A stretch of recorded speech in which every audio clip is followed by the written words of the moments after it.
Boa noite, crianças. Vocês já estão com sono, não, né? Ah, bom. Vocês entenderam tudo da história do Betão e da Rosinha? Entenderam? Se eu perguntar o que é Páscoa, o que é Páscoa?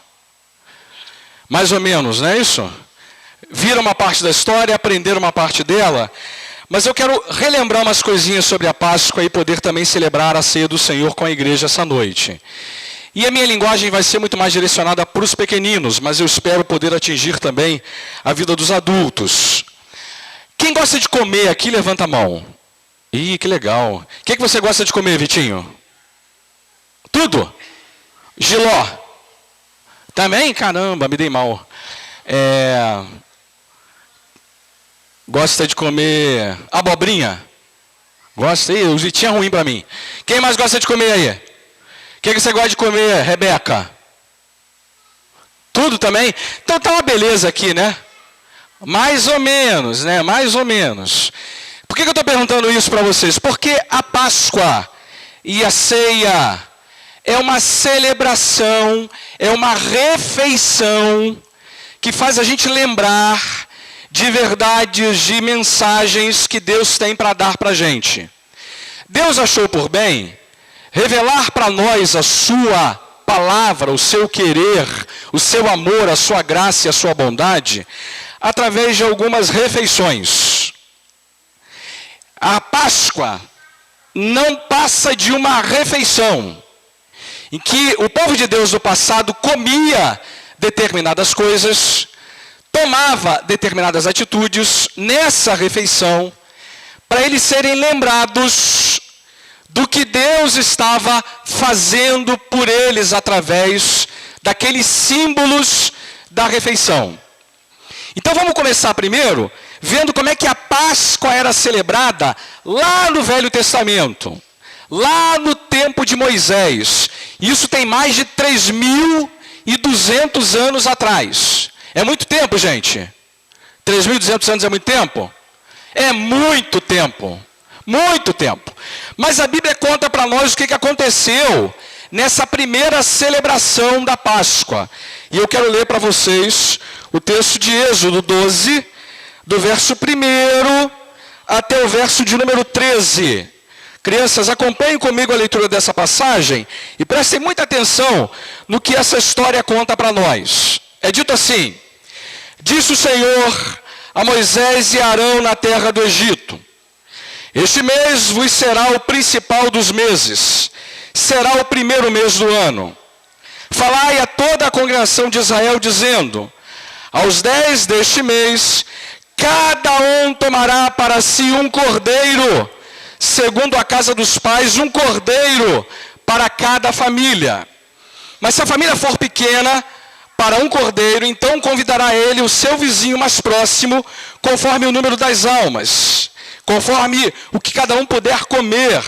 Por aí calculareis quanto bastem para o cordeiro. O cordeiro será sem defeito, macho de 1 ano. Podereis tomar um cordeiro ou um cabrito, e o guardareis até o 14º dia deste mês, e todo o ajuntamento da congregação de Israel o imolará no crepúsculo da tarde. Tomarão do sangue e o porão em ambas as ombreiras e na verga da porta, nas casas em que o comerem. Naquela noite comerão a carne assada no fogo, com pães asmos e ervas amargas a comerão. Não comereis do animal nada cru, nem cozido em água, porém assado ao fogo, a cabeça, as pernas e a fressura. Nada deixarás dele até pela manhã. O que, porém, ficar até pela manhã, queimá-lo-eis. Desta maneira o comereis: lombos cingidos, sandálias nos pés e cajado na mão. Comê-lo-eis à pressa, é a Páscoa do Senhor. Porque naquela noite passarei pela terra do Egito, e ferirei na terra do Egito todos os primogênitos, desde os homens até os animais. Executarei juízo sobre todos os deuses do Egito. Eu sou o Senhor. O sangue vos será por sinal nas casas em que estiverdes. Quando eu vir o sangue, passarei por vós, e não haverá entre vós praga destruidora, quando eu ferir a terra do Egito. Crianças, prestem atenção no que eu vou contar para vocês. Há 3.200 anos atrás, o povo de Deus estava no Egito. E nesse lugar eles eram tratados como escravos. E Deus havia dito que eles seriam libertos da escravidão. Só que o rei, o faraó, não queria que isso acontecesse. E ele ficava prendendo o povo enquanto Deus queria libertá-lo. E por causa disso, Deus mandou 10 pragas contra o povo do Egito. A 10ª praga era a praga da morte do primogênito. Que essa praga era? É que os filhos mais velhos da família dos egípcios seriam mortos pela presença do anjo da morte. O anjo da morte passaria meia-noite do dia 14 daquele mês para matar todos os primogênitos. Mas Deus preparou o seu povo para ser livre da presença daquele anjo da morte. E disse para eles que eles deveriam fazer uma refeição. Nessa refeição, alguns ingredientes deveriam ser usados. Primeiro, o cordeiro, que está aqui caído. Ele já está morto. Tá bom? O cordeiro morto. O cordeiro devia ser macho, sem defeito. Ele era um cabrito. Esse aqui está meio, sei lá, deixa para lá. Esse está meio rosado, né? Ele tinha que ser macho. Tinha que ser macho, o cabrito. E ele tinha que ser também sem defeito. Ele não podia ser comido cru, tinha que ser assado. Não podia ser cozido, tinha que ser assado. E ele tinha que ser comido todo.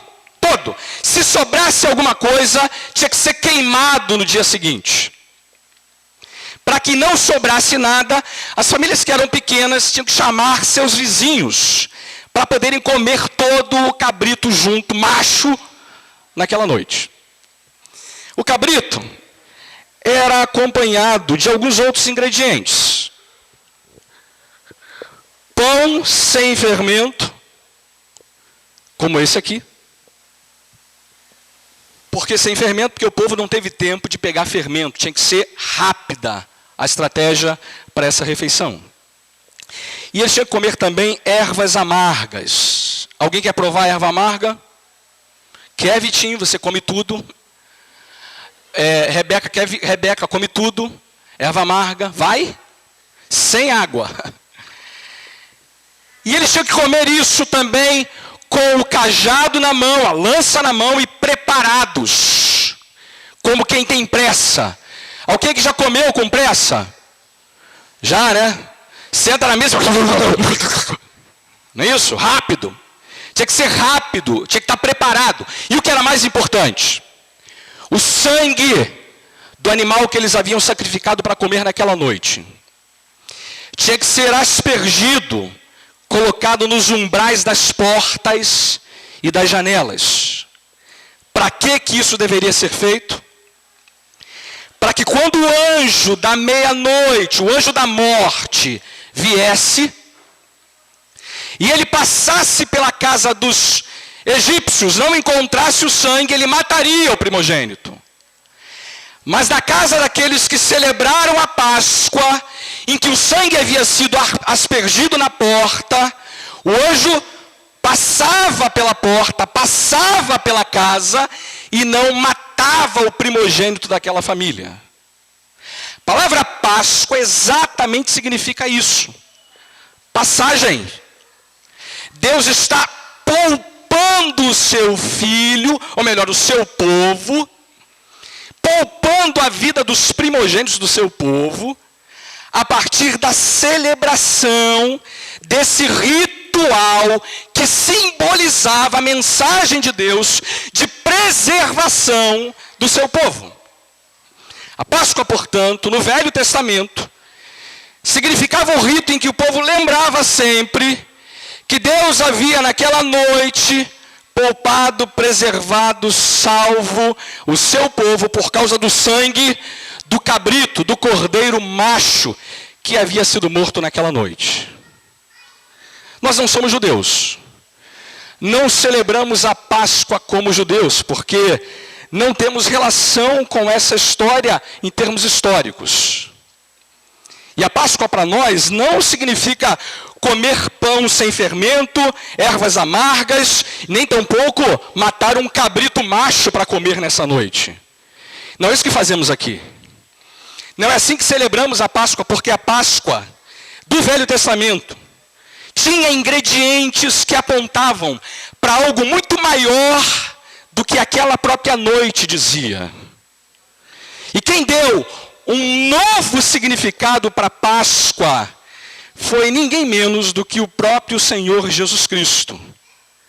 E se apropriou dessa celebração do Velho Testamento para inaugurar para nós um novo significado para a Páscoa e dar aos elementos da Páscoa um significado novo para mim e para você, que estavam incluídos na Páscoa, mas que apontavam acima de tudo para o próprio Jesus. A noite em que Jesus foi traído, irmãos, a noite em que ele foi traído por Judas, crianças, para ser entregue no Calvário, foi a noite de celebração de Páscoa. Ele estava como um judeu, sentado à mesa com seus discípulos, comendo do cabrito macho, do pão sem fermento, das ervas amargas e também do cálice de vinho, porque na Páscoa celebrada se tomavam 4 cálices de vinho.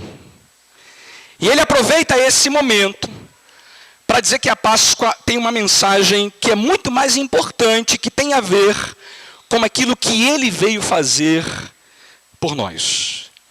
Vamos ler o segundo texto em que essa nova dimensão, esse novo significado da Páscoa é dado para nós na Escritura. Abra sua Bíblia agora. É em Lucas. E vamos ler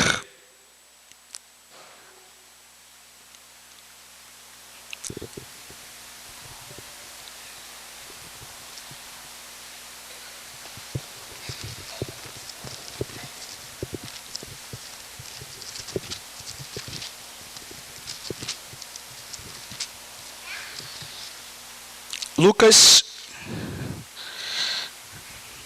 no capítulo 22, do verso 14 até o verso de número 19.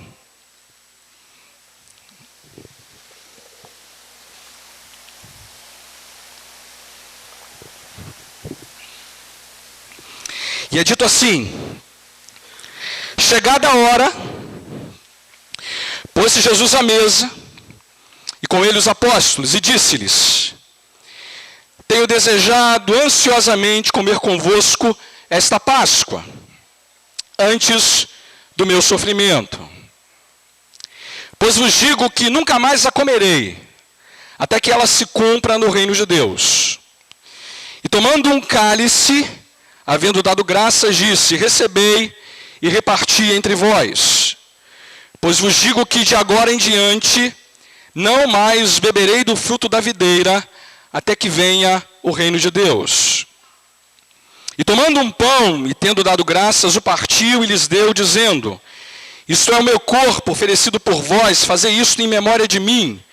Semelhantemente, depois de cear, tomou o cálice, dizendo: este é o cálice da nova aliança no meu sangue, derramado em favor de vós. Crianças e irmãos, o que Jesus está fazendo nessa noite? Ele está pegando o pão que fazia parte da celebração da Páscoa e dando a esse pão um significado completamente novo, aquele que havia no primeiro momento em que a Páscoa fora celebrado. E ele está dizendo o seguinte: olha, esse pão agora representa a minha vida dada por vocês. Ele pega o cálice de vinho, que certamente era um cálice maior do que esse, irmãos, bem maior, e diz: olha, esse cálice, esse é meu sangue, e ele é uma nova aliança que Deus está fazendo com os homens. Façam isso em memória de mim. Ele agora está com os seus discípulos, sentado à mesa, como se fazia na celebração da Páscoa. Ele está reunido dizendo para eles que a Páscoa tem agora um significado muito mais amplo do que aquele que se tinha anteriormente, porque ele mesmo dá a esses elementos um significado mais amplo. Mas notem uma coisa, crianças, me ajudem aqui. Daniel, para de conversa com a Gabi e olha para mim. É o seguinte, o que está faltando nessa celebração que Jesus está estabelecendo? Ele pegou o pão, pegou o vinho, e o que está faltando? O que não tem mais agora nesses ingredientes que ele pega da Páscoa e dá a eles um novo significado? O que falta? Hã? Falta o quê? O que falta, irmãos? Não, as crianças, não dá as crianças. Irmão, está faltando o quê, crianças? Eu vou dar uma pista. Está faltando o quê? Está faltando o quê? Hã? O cordeiro macho. Boa. O cordeiro macho não está mais lá. Sabe por quê? Quem é o cordeiro macho agora no memorial da ceia do Senhor? Quem é o cordeiro macho? Quem é, irmãos? Quem é? Vou dar uma pista. Começa com J e termina com Jesus. Boa. É Jesus que é o cordeiro agora. Então tudo o que estava sendo dito na primeira celebração da Páscoa se concretiza na pessoa e na obra de Jesus. A Páscoa do Velho Testamento está falando acerca do próprio Jesus Cristo, que está antecipadamente representado naquele cordeiro macho que era morto na noite, comido pela família, e o sangue aspergido nas portas. Agora, ele quer que nós celebremos a Páscoa, não mais com o rito do Velho Testamento, que não mais necessitamos matar cordeiros, porque ele foi imolado, ele foi morto em nosso lugar. Então deixa eu fazer 3 aplicações disso para a gente, para as crianças e para todos nós. Primeiro, a Páscoa celebrada por nós, irmãos, crianças, a Páscoa que nós celebramos, não é a Páscoa dos coelhos e dos chocolates. Não é. Deixa eu dizer uma coisa. Vocês leram em algum lugar da Bíblia coelho e chocolate? Viram isso em alguma passagem da Escritura? Eu falei em algum momento de coelho e chocolate? Não está na Bíblia isso. A Páscoa que a gente celebra não tem nada a ver com coelho e chocolate. Não tem nada a ver com ovo. E deixa eu explicar isso bem. Nós não celebramos essa Páscoa que está comercializada na cabeça de muita gente hoje em dia. Não. De onde veio essa ideia de ovo e chocolate, né? Quem foi que teve essa brilhante ideia? Ou melhor, essa péssima ideia? De ofuscar o que a Páscoa é e trazer para ela ingredientes que são estranhos. A própria revelação que Deus faz para nós da sua palavra. Sabe que esse negócio de ovo é um negócio curioso. Eu tenho esse ovo aqui, que é um ovo timer, um ovo relógio, que eu trouxe de lá de fora. E os cristãos no início da história da igreja davam ovo de presente uns para os outros para comemorar a ressurreição de Cristo. E por que eles davam ovo um para o outro? Porque o ovo tem um aspecto de ser algo morto. Né? Se você olha para um ovo, você sabe que ele parece alguma coisa que está morta. Mas se você bota ele lá para ser chocado pela galinha, o que aparece? O pintinho. Embora não pareça, dentro do ovo tem o quê? Vida. Vida. E eles então celebravam a ressurreição dando uns para os outros ovos, que eram a lembrança de que Jesus morreu. Mas não se engane, ao terceiro dia ele ressuscitou. E aquilo que parecia ser uma derrota foi a sua maior vitória. Aquilo que parecia ser algo que estava perdido se transformou na nossa maior esperança. O ovo representava um pouco esse jogo do que era aparentemente morto e que deu lugar a uma vida que venceu a própria morte. Depois eles faziam uma outra coisa, eles pintavam os ovos. Está vendo? Esse aqui está pintadinho. Ó. Foi a irmã Vanderlei que pintou esse. Eles pintavam para dar de presente uns para os outros, pintadinho. Até hoje se faz isso em alguns países da Europa. Dá ovo um para o outro. E o coelho, de onde veio? Essa ideia de ovo vem daqui, da ideia da ressurreição. O coelho tem algumas lendas. Uma delas diz o seguinte, crianças, que uma mãe que era muito pobrezinha, tinha pintado os ovos para dar para os seus filhos e escondeu no lugar da casa dela. Quando ela deixou lá escondidinho, ela disse para os filhos, vai lá pegar os ovos. E eles foram lá buscar. Na hora que eles estavam pegando o ovo, um coelho grandão apareceu perto. E aí ficou a ideia de que quem tinha colocado os ovos ali tinha sido o tal do coelho. A ideia se propagou, virou uma boa abordagem de marketing, e agora o ovo virou de chocolate. Para que a ideia da ressurreição fosse roubada pela abordagem comercial. Então, nós não celebramos a Páscoa dos ovos de chocolate e nem do coelho branco. Azul, vermelho, verde, amarelo, lilás. Páscoa não tem nada a ver com coelho, não tem nada a ver com ovo. O que não quer dizer, você não pode dar ovo para o filho? Pode, irmão, dá o ovo. Mas explica para ele o que significa a Páscoa. Pode comprar bombom? Pode, irmão. Se puder, até me dá um sonho de valsa que eu gosto. Tem nada contra isso. O que eu estou dizendo, irmão, é que a gente tem que resgatar o conceito de Páscoa a despeito de tudo que está sendo dito de maneira desfavorável a esse conceito. Então, a primeira coisa, criança, é que Páscoa não tem nada a ver com ovo, chocolate, coelho, coisa do gênero. Segunda coisa que eu queria aplicar é que a Páscoa que celebramos é a passagem da morte para a vida, da escravidão do pecado para a liberdade em Jesus. É isso que a gente celebra na Páscoa. Olha só, vamos voltar a uma ideia que nós usamos lá no Velho Testamento. O anjo da morte só encontrava primogênitos para serem mortos por ele, que não estivessem cobertos pelo sangue do cordeiro, do cabrito macho. Você já tem um paralelo muito bom aqui, né, irmãos? Primeiro é que todos nós estamos sob o juízo de Deus, todos, sem exceção. A espada da morte, do inferno, da condenação, paira sobre a cabeça e a garganta de todos nós. Crianças, não se enganem. Não se enganem. O diabo, com os seus anjos, querem levar a gente a viver eternamente separados de Deus. Não se engane, vocês são ainda muito pequeninos, mas vocês também estão sob o juízo de Deus, que a luz da Escritura alcança todo e qualquer pecador.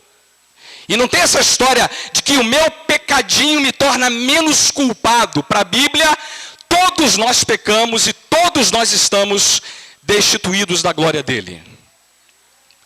Portanto, se o anjo da morte vier ao nosso encontro e nos encontrar na situação natural em que nós vivemos, seremos alvo da sua condenação eterna.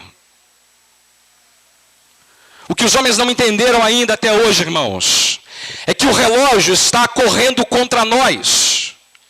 De cada dia que passa, nós estamos mais próximos desse juízo vindouro que nos arrebatará a todos e não deixará pedra sobre pedra, não deixará inocente algum, culpado algum, sem a sua justa retribuição. O Evangelho diz que todas as injustiças presentes no mundo presente serão resolvidas definitivamente pelo Deus eterno. E ele deu mostras disso. Deu evidências disso, por exemplo, no dia em que ele passou lá entre os egípcios, matando os filhos primogênitos deles. Qual é a solução que o Evangelho nos apresenta? Nos apresenta o sangue de Cristo, como aquele que, cobrindo a nossa vida, nos torna livres, salvos, perdoados, reconciliados com Deus, pelo sangue do seu único Filho. O que celebramos na Páscoa, irmãos, é a passagem da morte para a vida, porque no sangue de Jesus nós estamos cobertos do pecado que nós temos cometido contra Deus. Somos salvos e purificados da morte que nós merecíamos como paga da nossa maldade. Ele se fez pecado por nós para que nele fôssemos feitos justiça de Deus.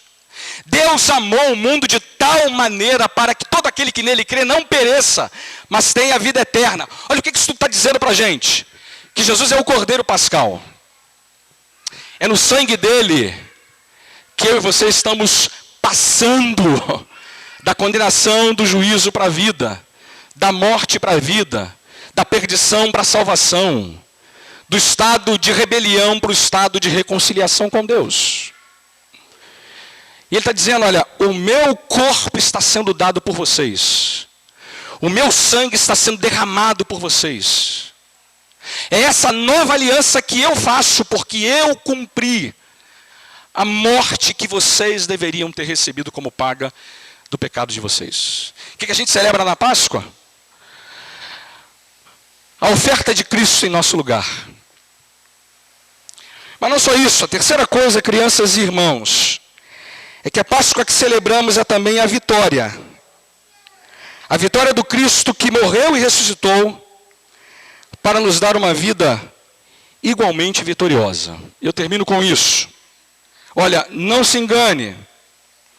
A nova aliança oferecida na Páscoa cristã é a aliança que garante para nós que o gosto amargo do nosso pecado dá lugar a uma vida nova, doce e recheada de significado em Jesus. Você sabe que eu gosto dessa ideia. Na Páscoa do Velho Testamento você tinha que comer ervas amargas. O amargo aqui é uma lembrança da vida dura que o povo levou no Egito. Mas o amargo aqui significa uma outra coisa também para a gente.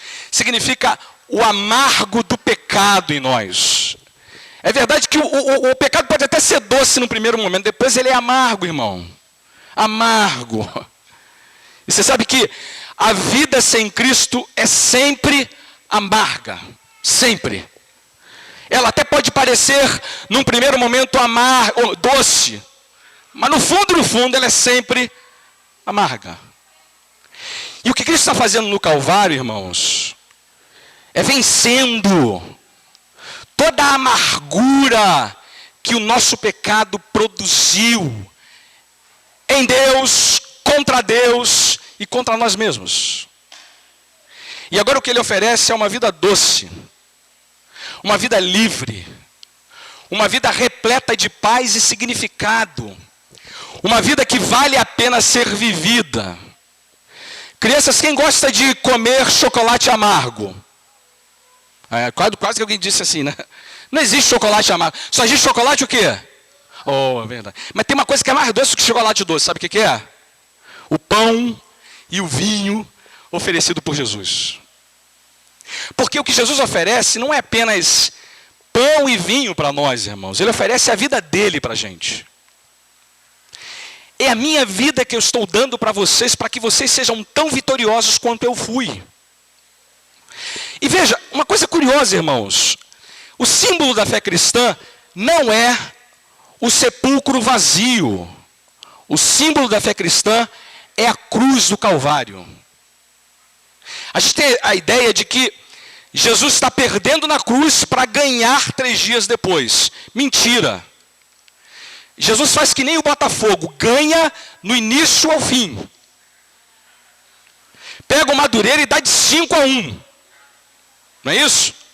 Mesmo que pareça no primeiro momento que ele está perdendo para o Madureira. A ideia é a seguinte: Jesus não perde na cruz. Ele é vitorioso na cruz.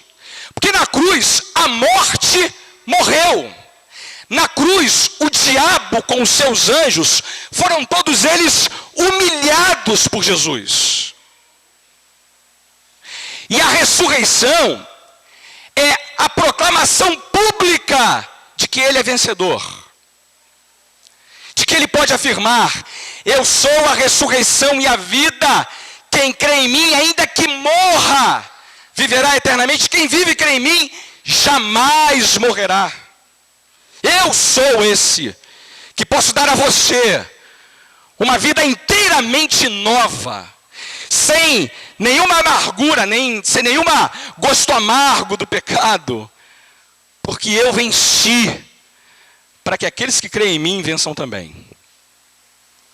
Crianças, perdoe-me se eu fui muito complexo para vocês, mas eu espero que Deus tenha traduzido para o seu coração o que eu disse.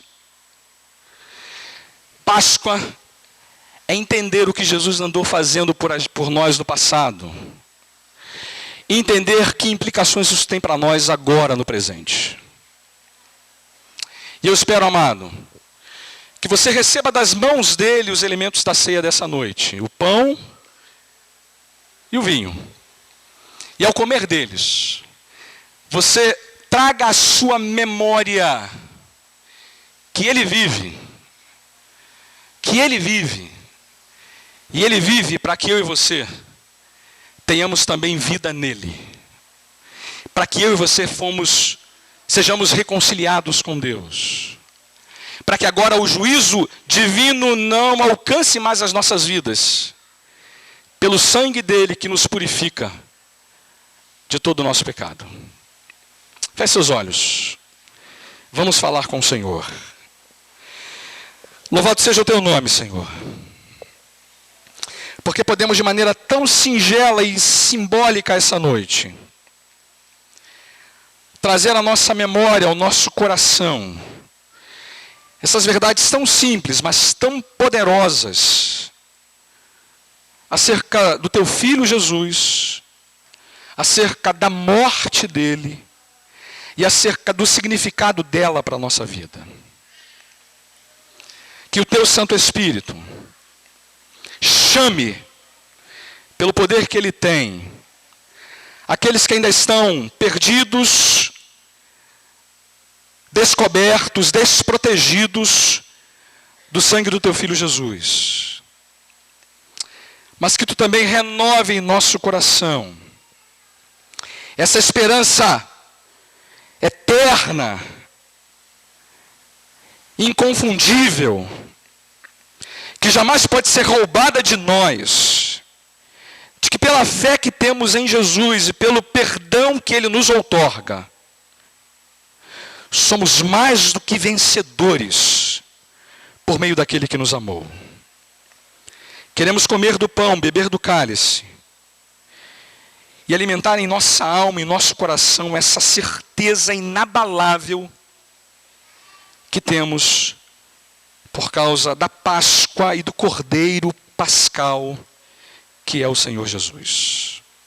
Faz assim, para a glória do teu nome. Amém, Senhor.